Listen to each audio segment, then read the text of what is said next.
Students power! Students power! Bharat माता की! भारत माता की! वंदे वंदे! बेके बेको! बेके बेको! बेके बेको! ಎಲ್ಲಿವರೆಗೆ ಹೋರಾಟ ಎಲ್ಲಿವರೆಗೂ ಹೋರಾಟ ಬೇಕೇ ಬೇಕು ಬೇಕೇ ಬೇಕು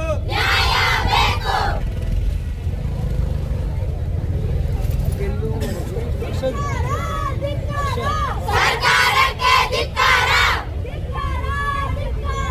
ಸರ್ಕಾರಕ್ಕೆ ಧಿಕ್ಕಾರ ಆ ಜಾಗವನ್ನು ಬಿಟ್ಟು ನೀವು ಯಾಕೆ PPP ಮಾದರಿಗೆ ಹೊಂಟಿದ್ದೀರಿ?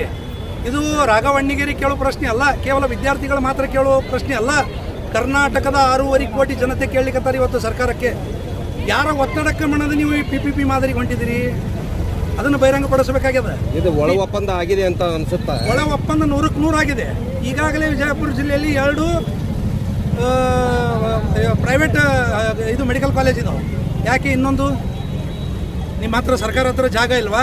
149 ಎಕರೆ ಸರ್ಕಾರಿ ದವಾಖಾನೆ ಆಸ್ಪತ್ರೆಯಲ್ಲಿ ಜಾಗ ಇದೆ. ಈಗಾಗಲೇ ಅಲ್ಲಿ ಟ್ರಾಮಾ ಸೆಂಟರ್ ಆಗಿದೆ, ಡಯಾಲಿಸಿಸ್ ಸೆಂಟರ್ ಆಗಿದೆ.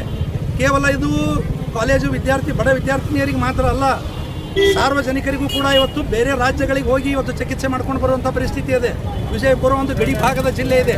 ಇಲ್ಲಿಯ ಜನ ಹೈದರಾಬಾದ್ಗೆ ಹೋಗ್ತಾರೆ, ಪುಣೆಗೆ ಹೋಗ್ತಾರೆ, ಮಹಾರಾಷ್ಟ್ರದ ಇತರೆ ಪ್ರದೇಶಗಳಿಗೆ ಹೋಗ್ತಾರೆ.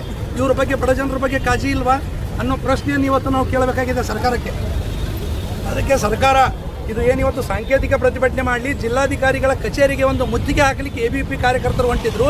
ಅವರನ್ನು ಇವತ್ತು ಅಂಬೇಡ್ಕರ್ ಸರ್ಕಲ್ದಲ್ಲಿ ನೀವು ತಡೆದಿದ್ದೀರಿ. ಇದನ್ನು ವಿಜಯಪುರ ಜನತೆ ಒಬ್ಬ ಸಾಮಾಜಿಕ ಕಾರ್ಯಕರ್ತನಾಗಿ ತೀವ್ರವಾಗಿ ಖಂಡಿಸ್ತೀನಿ. ಯಾವುದೇ ಕಾರಣಕ್ಕೂ ವಿದ್ಯಾರ್ಥಿಗಳನ್ನು ನೀವು ಹಿಡ್ಕೊಂಡು ಹೋಗೋದು ಇದು ಸೂಕ್ತ ಅಲ್ಲ. ಇದು ವಿದ್ಯಾರ್ಥಿಗಳು ಮಾಡಲಿಕ್ಕತ್ತಿದ್ದು ವಿಜಯಪುರ ಜಿಲ್ಲೆಯ ಜನತೆಗಾಗಿ. ಇಲ್ಲಿ ವಿಜಯಪುರ ಜಿಲ್ಲೆಯಲ್ಲಿ ಬೇರೆ ರಾಜ್ಯಗಳಿಂದ ಬಂದು ಇವತ್ತು ವಿದ್ಯಾರ್ಥಿಗಳು ಎಜುಕೇಷನ್ ತಗೋತಾರೆ ಪ್ರೈವೇಟ್ ಕಾಲೇಜ್ನಲ್ಲಿ. ಇನ್ನೊಂದು ಪ್ರೈವೇಟ್ ಕಾಲೇಜ್ ಯಾಕೆ ಮಾಡಲಿಕ್ಕಿದ್ದೀರಿ? ನನಗೆ ಮಾನ್ಯ ಮುಖ್ಯಮಂತ್ರಿಗಳೇ, ನಿಮ್ಮ ಮಾಧ್ಯಮದ ಮುಖಾಂತರ ನಾನು ಮುಖ್ಯಮಂತ್ರಿಗಳಿಗೆ ಕೇಳಲಿಕ್ಕೆ ಇಚ್ಛೆಪಡ್ತೀನಿ, ಸಚಿವರಿಗೆ ಕೇಳಲಿಕ್ಕೆ ಇಚ್ಛೆಪಡ್ತೀನಿ, ಜಿಲ್ಲಾ ಉಸ್ತುವಾರಿ ಸಚಿವರಿಗೆ ಕೇಳಲಿಕ್ಕೆ ಇಚ್ಛೆಪಡ್ತೀನಿ, ಜನಪ್ರತಿನಿಧಿಗಳಿಗೆ ಕೇಳಲಿಕ್ಕೆ ಇಚ್ಛೆಪಡ್ತೀನಿ. PPP ಅಂದರೆ ಏನು? ನೀವು ಇವತ್ತು ಸಾರ್ವಜನಿಕರ ಮುಂದೆ ಪತ್ರಿಕೆಯಲ್ಲಿ ಮಾಧ್ಯಮದಲ್ಲಿ ಹೇಳ್ತೀರಿ ಪಬ್ಲಿಕ್ ಪ್ರೈವೇಟ್ ಪಾರ್ಟ್ನರ್ಶಿಪ್ ಅಂತೇಳಿ. ಜನ ಹೇಳ್ತಾ ಇದ್ದಾರೆ ಪಬ್ಲಿಕ್ ಕಾ ಪೈಸಾ ಪ್ರೈವೇಟ್ ಮೇಲೆ ಲೂಟೋ ಅಂತ ಜನ ಹೇಳಿಕತ್ತಾರೆ. ಇದಕ್ಕೆ ನಿಮ್ಮ ಬಳಿ ಉತ್ತರ ಇದೆಯಾ? ಅಂದ್ರೆ ಸಾರ್ವಜನಿಕರ ಹಣವನ್ನು ಇವತ್ತು ಡೊನೇಷನ್ ಹಾವಳಿಯ ಮುಖಾಂತರ PPP ಮಾಡುವ ಮುಖಾಂತರ ಸಾರ್ವಜನಿಕರ ಹಣವನ್ನು ಲೂಟಿ ಮಾಡುವಂಥ ಕೆಲಸ ಮಾಡ್ತಾ ಇದ್ದೀರಿ. ಇದನ್ನು ತೀವ್ರವಾಗಿ ಖಂಡಿಸ್ತೀನಿ. ಈ ಸಾಂಕೇತಿಕ ಪ್ರತಿಭಟನೆ ಉಗ್ರ ರೂಪ ತಾಳುವ ಪೂರ್ವದಲ್ಲಿ ಸರ್ಕಾರ ಎಚ್ಚೆತ್ತುಕೊಂಡು ಈ PPP ಮಾದರಿಯನ್ನು ಕೈ ಬಿಡಬೇಕು. ಇಲ್ಲಿಕಂದ್ರೆ ಜನತೆ ರಸ್ತೆಗಿಳಿದು ಬೀದಿಗಿಳಿದು ಹೋರಾಟ ಮಾಡೋದರಲ್ಲಿ ಹಾಗೂ ಅವರಿಗೆಲ್ಲ ಸಂಘ ಸಂಸ್ಥೆಗಳು ಬೆಂಬಲ ಕೊಡೋದರಲ್ಲಿ ಯಾವುದೇ ಸಂದೇಹವಿಲ್ಲ. ಸದನದಲ್ಲಿ ಒಂದು ನಿರ್ಧಾರ ತೆಗೆದುಕೋಬೇಕಂತೀರೇನು? ತಕ್ಷಣ ನಿರ್ಧಾರ ತಗೋಬೇಕು. ಒಂದು ನಿರ್ಧಾರ ಅಲ್ಲ, ಇಲ್ಲಿ ಸರ್ಕಾರಿ ವೈದ್ಯಕೀಯ ಕಾಲೇಜ್ನೇ ಆಗಬೇಕು. ಒಂದು ನಿರ್ಧಾರ ಅನ್ನೋದು 2 ಮಾತೇ ಇಲ್ಲ. ಇಲ್ಲಿ ಸರ್ಕಾರಿ ವೈದ್ಯಕೀಯ ಕಾಲೇಜ್ನೇ ಆಗಬೇಕು ಅನ್ನೋ ಒಂದು ಸ್ಪಷ್ಟ ಆಗ್ರಹವನ್ನು ಇವತ್ತು ನಾವು ABPಗೆ ಬೆಂಬಲ ಕೊಡ್ಲಿಕ್ಕೆ ನಾವು ಇಲ್ಲಿ ಬಂದಿದ್ದೇವೆ. ಅವರನ್ನು ಅರೆಸ್ಟ್ ಮಾಡ್ಕೊಂಡು ಹೋಗಿದ್ದು ಇವತ್ತು ತೀವ್ರ ಖಂಡನೀಯ ಅಂತೇಳಿ ಈ ಸಂದರ್ಭದಲ್ಲಿ ಹೇಳಿಕ್ಕೆ ಇಚ್ಛೆಪಡ್ತೇವೆ.